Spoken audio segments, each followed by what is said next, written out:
And as the International Colloquium Patria comes to an end, we go live with our correspondent in Havana, Cuba, Belén de los Santos. Hi, Belén. What is happening in these final hours of debates? Hello, Ale. It's a pleasure to be with you once again in this third day of the Patria Colloquium here in the University of Havana, and we continue to speak to all the international guests who have really come from all over the world. And we really mean that when we say from all over the world. We are now joined by Destiny Sanchez. She comes from Great Britain. Actually, she's now in Havana for some months, and she is member of the Revolutionary Communist Group.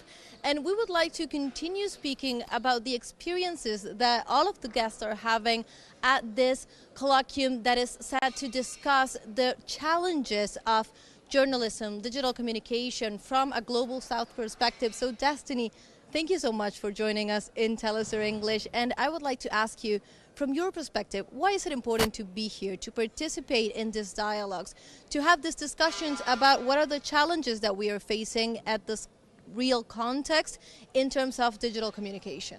First of all, thank you so much for having me. For me, it's really important to be able to have a forum to discuss with comrades from across the world the challenges that we're facing on the left in kind of challenging this imperialist media narrative that continues to vilify the left, vilify anti-imperialism, and build a broad anti-imperialist movement that will challenge the far right that we're seeing growing, especially now when, here in Cuba, we've seen the blockade. In Venezuela, the US and other imperialist countries continue to sanction. When we look at anti-imperialist movements in the AES states, this Niger, Mali and Burkina Faso, we're seeing a massive lack of information, disinformation, and it's so important that we can unite here to really work on this fight back, the resistance, and to use social media and media communications in general as a crucial tool to really challenge the imperialist narratives that have prevailed for years and years. Of course, and one of the key topics of discussion has to do with how can we counter those imperialist narratives around the world, and networking and the possibility of building these connections is one of the key aspects of this colloquium. So we're talking about the global South, but I wanted to ask you, what do you think is the role of the media outlets and also the solidarity movements in imperialist countries like those in Great Britain, like the US? What do you think those roles are in this mission of networking, of being able to counter those narratives and really speaking about the struggles of our peoples?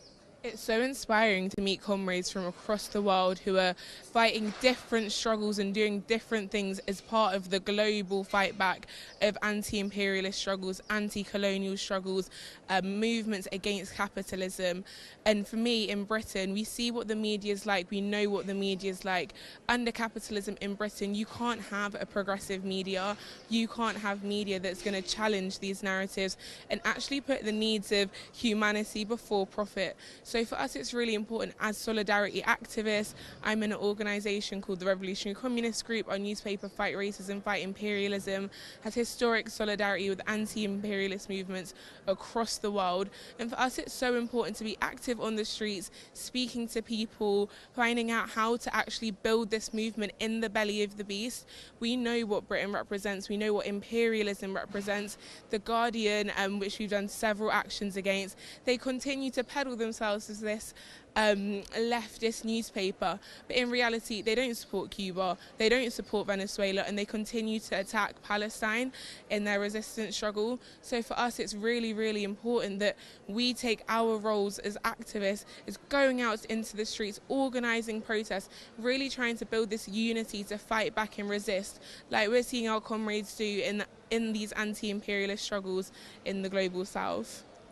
And truly, the massive demonstrations that have been held all over the globe, including countries in the north, have been very important and very significant to understand, for example, the resistance movement and the solidarity movement for denouncing the genocide in Gaza, and also Great Britain has played an important role, and your activism there has played a very important role as well.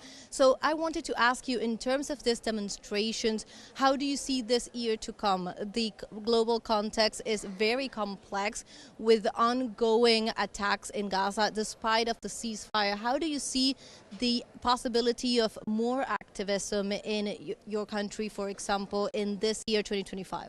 So at the moment we're seeing massive state repression. At the moment in Britain we have a defence campaign for a comrade who's been charged under the Terrorism Act. She's a student at the University of London, SOAS. So we've got this massive defence campaign. We're seeing support for Palestine being attacked by the state, attacked by governments across the world. We're seeing it in the US, we're seeing it in Britain, and this is fundamentally an attempt to not just vilify, but to kind of try and stop solidarity with Palestine. And it's really important that we're not scared by these threats by the state, and we continue to resist and fight back, taking inspiration from the people in Gaza, the people in the West Bank that are continuing to fight.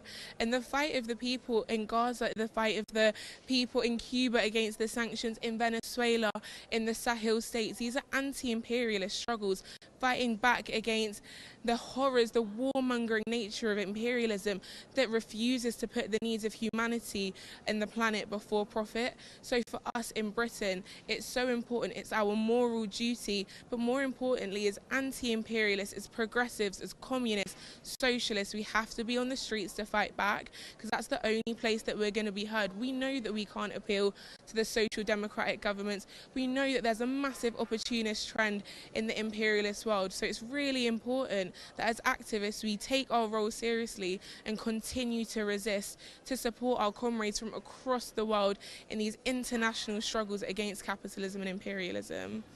And of course, taking note of this international effort and how really the peoples around the world are carrying along the struggles in very similar ways, despite being very different regions, very different countries, is some of what this colloquium is also all about. Thank you so much, Destiny, for joining us here in teleSUR English. It's been a pleasure. And Ale, this is something of what is being discussed here. We will continue bringing you different testimonies from across the world here from the university in Havana. And I go back to you now. We'll stay in touch. Thank you, El, and also thank you, Destiny Sanchez, for all the information. And we will be back to you